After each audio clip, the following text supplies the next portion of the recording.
So ito mga kabrad, yung bahay ng caretaker natin na okay na, natapos na.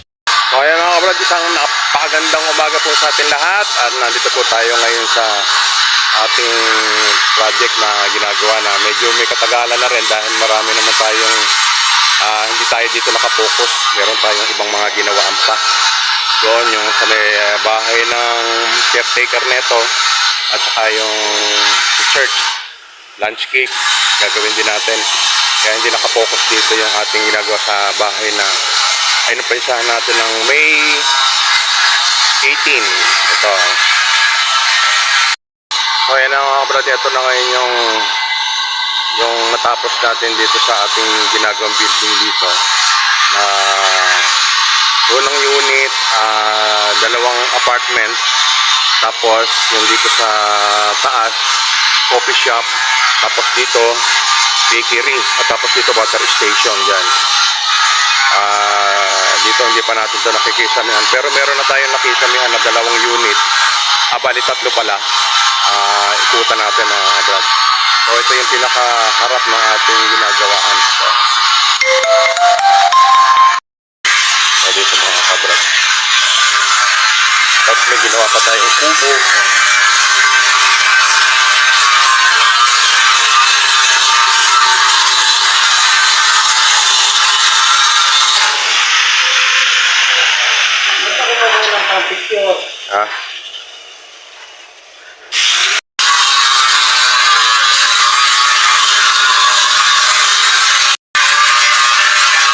So yung mga ginagawaan natin, upuan naman doon sa may kubo. So ito mga kabrad, isang unit na ginawa natin na meron na tayong first coat na skin coat na rin natin, may kisame na rin. So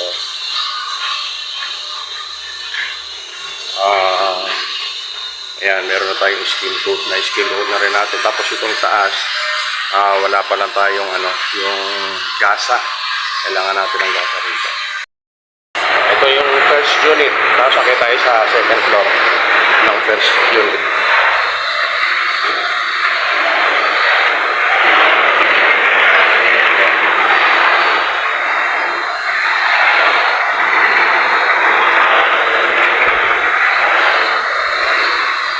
Skim coat to, pero ang unang skim coat natin dito kulay gray. Ito hindi ito pinuruhan, skim coat lang itong kulay gray na yan. Tapos yung baba yung skim coat na puti. First coating natin dito yung skim coat na gray. Ito yung ating mga guys, skim coat. Pedring, punta ka dyan. Nag-skip coat ka rin? Okay.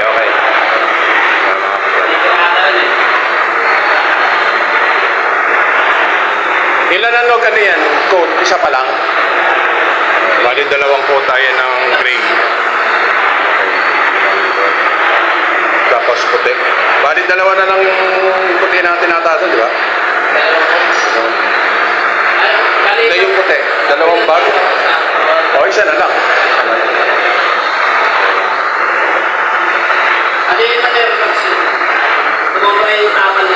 Grinder rin po.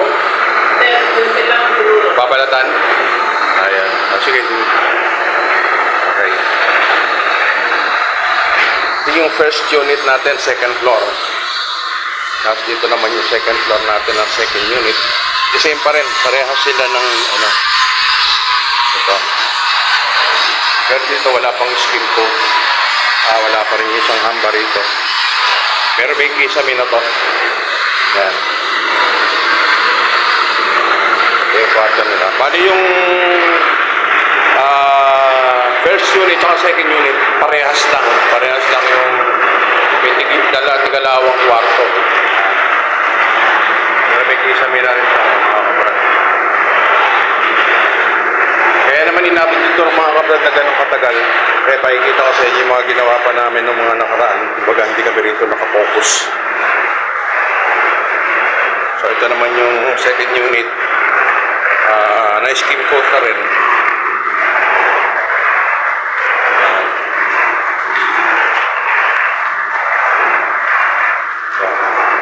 Ayan si paring Edward. Paring Edward. Ha? Oo nga eh. Yes, ka Edward natin. Tapos ito naman yung CR pero naka-prepare na ito sa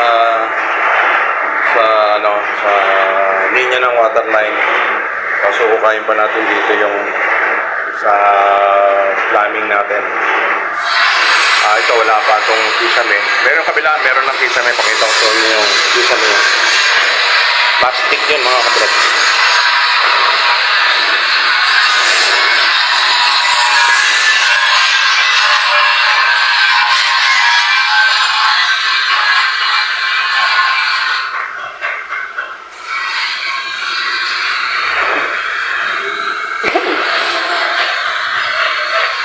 Ito mga kabrad yung kisame ng ating CR.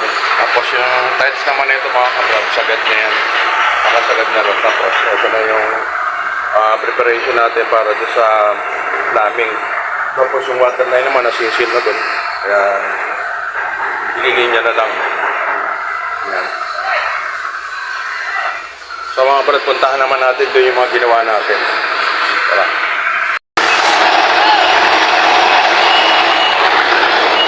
Ito na mga kabrad yung tubular. Gagamitin natin doon sa kubo, yung pinakaupuan. Kasi naman yung kisame natin. Naka-plastic na. Natin tingnan pa. So ayan mga kabrad yung kisame natin.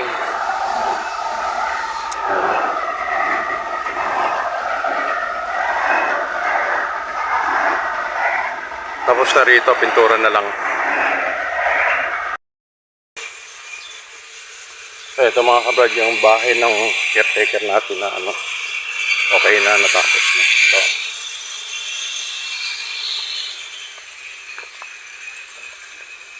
ay maglinis na lang.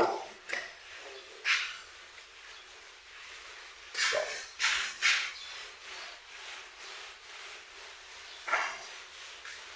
Mars, saan galing itong ito?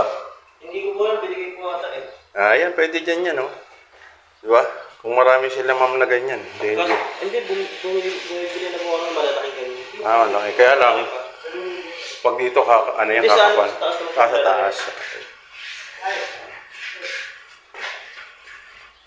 So, tinatiles na rin ni paring kulot yung Ganda mo, paring kulot. Yung dito, binulan ko naman. Hindi na pwede. Okay.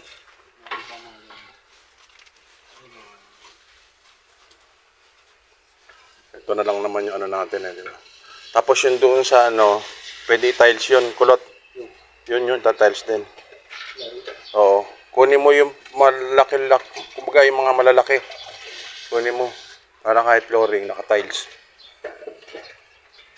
Gata, sana.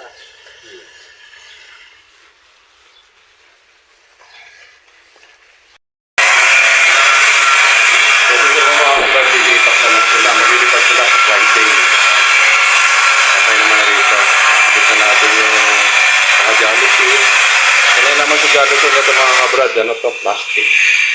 Plastic na siya, yung jalo plastic nila. Ganda.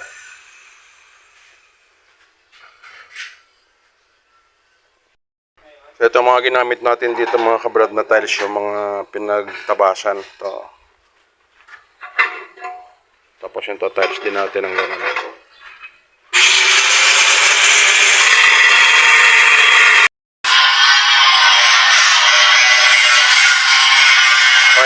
Brad, tinatintadahan natin yan na pinatagad na natin para doon pakita mo. Kasi mapapansin ito sa mga hindi ka parehas 3 meters doon, tapos ito 1 meter lang. Naka-island siya. May design. So ito naman yung portion ng cafe. Dito hindi pa namin nakikita yan dito. Area na to. Tsaka dito. Ganda rito mga kabrad yan. May overlooking lake. Ang harap nito mga kabrad, ilog.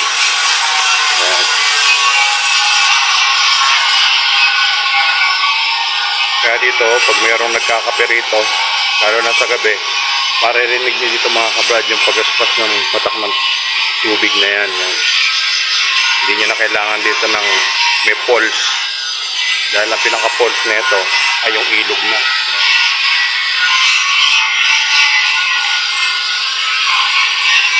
Edward, medyo barahin, basta manipis lang, barahin mo na lang.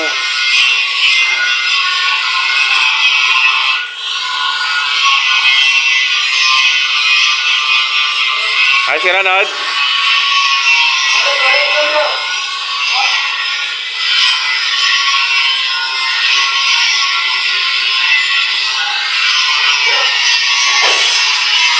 So dito mga kabrad, di pa natin na ipoporma yung hagdan dito.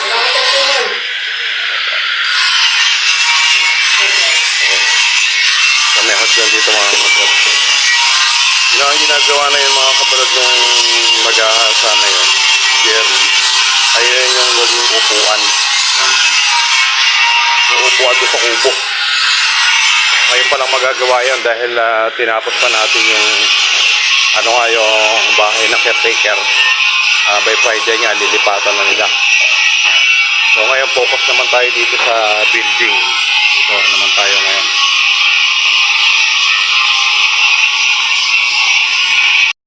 So ayan nyo mga brad, muli maraming salamat. Ayan na ito na po yung yari ng mga ginawa pa natin. Mula inumpisa natin to bali May 18. Ito yung ano niya, medyo may kabagalan dahil nga marami tayong ginawang ibang project dito rin sa compound na to. Kaya mga brad, muli maraming salamat. God bless po.